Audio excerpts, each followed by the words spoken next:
শিরোনাম: জামায়াত নেতার বক্তব্য ঘিরে রাজনৈতিক উত্তেজনা, তারেক রহমানকে কুলাঙ্গার মন্তব্যে সমালোচনার ঝড়।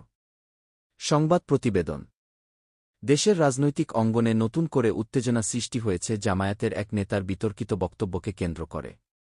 জামায়াতের নেতা রাশেদ সম্প্রতি এক জনসভায় বিএনপির ভারপ্রাপ্ত চেয়ারম্যান তারেক রহমানকে কুলাঙ্গার বলে মন্তব্য করেন, যা নিয়ে রাজনৈতিক মহলে ব্যাপক প্রতিক্রিয়া দেখা দিয়েছে। রাশেদের এই মন্তব্যের পরপরই বিভিন্ন রাজনৈতিক দল ও সংগঠনের পক্ষ থেকে নিন্দা জানানো হয়েছে।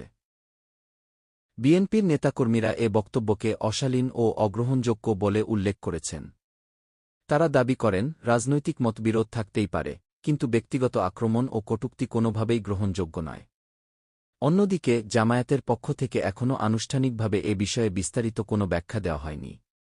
তবে দলটির কয়েকজন নেতাকর্মী অনানুষ্ঠানিকভাবে জানিয়েছেন, বক্তব্যটি ব্যক্তিগত মতামত হতে পারে এবং দলের অবস্থান ভিন্ন হতে পারে। রাজনৈতিক বিশ্লেষকদের মতে, আসন্ন রাজনৈতিক পরিস্থিতিকে কেন্দ্র করে এ ধরনের বক্তব্য পরিস্থিতিকে আরও উত্তপ্ত করে তুলতে পারে।